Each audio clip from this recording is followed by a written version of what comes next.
episode of FML, and today we are working on the diesel Mercedes and we're going to try to get it going for a drive. So let's get to it and not waste any more time.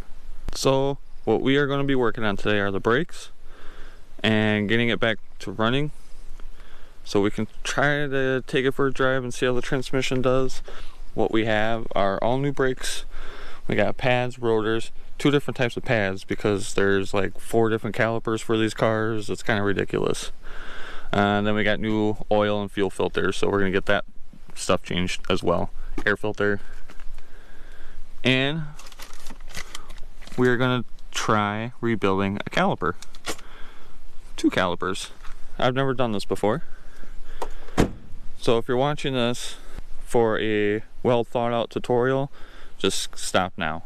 This is not what this is. This is me struggling to get this car going.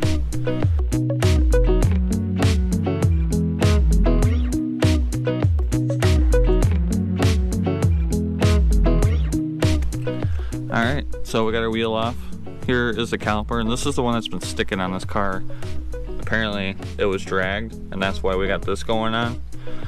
So this was locked up, and I took a pickle fork and just banged it in there, and I was able to push the pistons back, but they're not coming back on their own.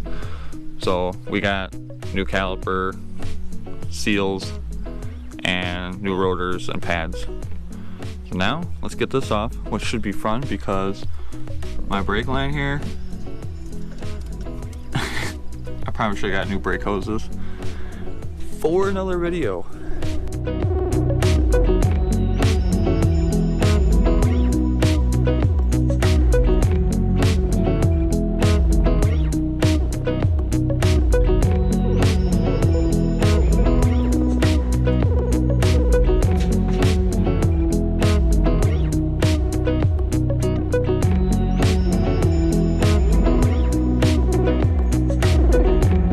So we have our caliper unbolted from the car.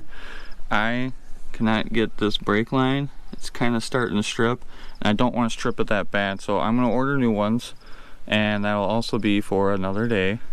But I'm just going to cut and then put a socket on there, and hopefully that'll get it. So we are going to rebuild it with the caliper still attached to the car. Super excited. In other news, I'm wondering if this caliper was just sticking on these pads and if I should even mess with rebuilding them, but since I already have everything, I might as well do it because we all know I'm going to clean everything up, put new pads on there, then it's going to stuck. Then it's going to stick.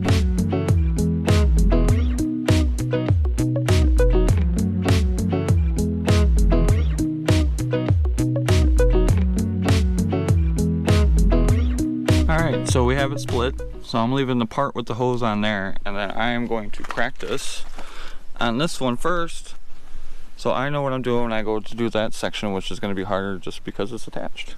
So here are my bushings and everything. These will be seals, not bushings. So all centric. This might be the rear kit. This might be the front, or they're all just one, and they're just 2 different bags. We're gonna find out. This right here shows you the level of research I've done on doing this.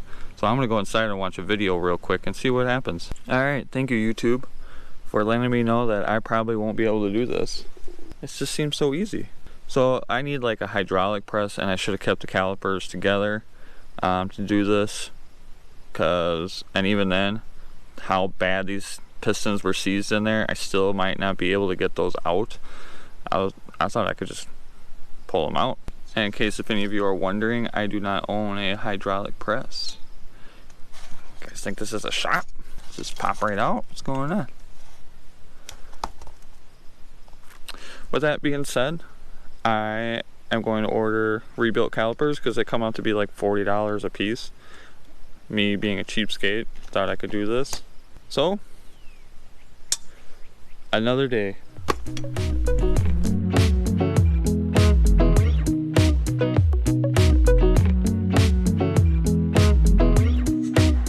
So I started working on this thing like 2 months ago, and I started working on the brakes, and I had high hopes of rebuilding the calipers on the front of this thing. They were seized up, especially this one over here. If you guys remember the video of the tire, but that was locked up and they just dragged it. So I started rebuilding the calipers, realized I couldn't do it, so I ordered new calipers for the front, and then that's where the videos are going to stop. So you're going to see those videos of 2 months ago, and then now we're today. And where we're at this point is now I have 4 new calipers, we have new rotors, new pads, new brake hoses all the way around. The brakes are doing good. So now we need to get some tires on here. I got some pretty sweet Whitewall inserts for it, and I should be able to drive it. We gotta fix the fuel line. We gotta fix the fuel line too. So we're gonna be dragging this in on the lift and enjoy the time lapse. So it has occurred to me that I forgot to add some commentary and some tips on how to make these Whitewall inserts a little bit easier. The first one we struggled with. Once I got to the second one, I figured a few things out, and if you just set those inserts in there and let them come up instead of trying to move them around as you're filling up the tires to get the beads to seal, just let them sit in there. If you got enough soapy water on there, they will move. So once you have air in there, you can just let it down to like 5 psi. You're able to manipulate that white wall to slide in and out fairly easy. That way it's uniform all along. If you guys ever see any videos of me driving this thing or pictures, you'll see that the first one we did is all crazy, and then the rest of them will be pretty uniform. So maybe one day I'll go back and fix that one, but for right now I don't care. There you have it, Whitewalls on the Mercedes. We ran out of time, but I want to cut the springs on this car. I just want to lower it a smidge, but I'm pretty happy. I still need to clean them. Not too worked up over it.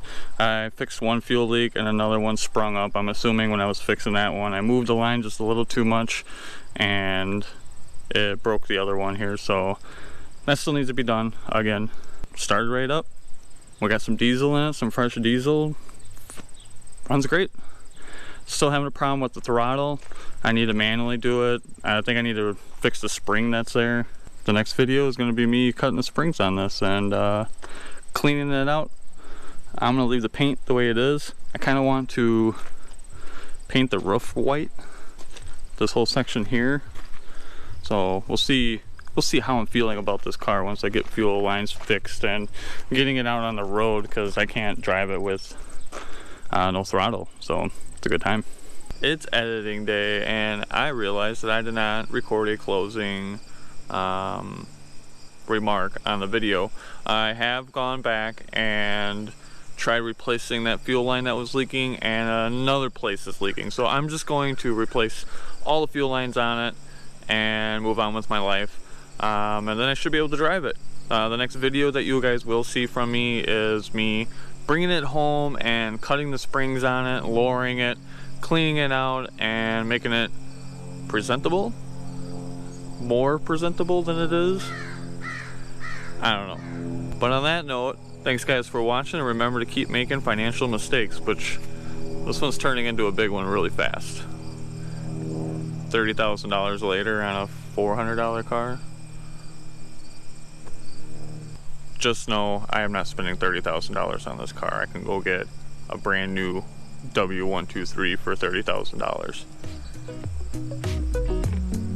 Roughly.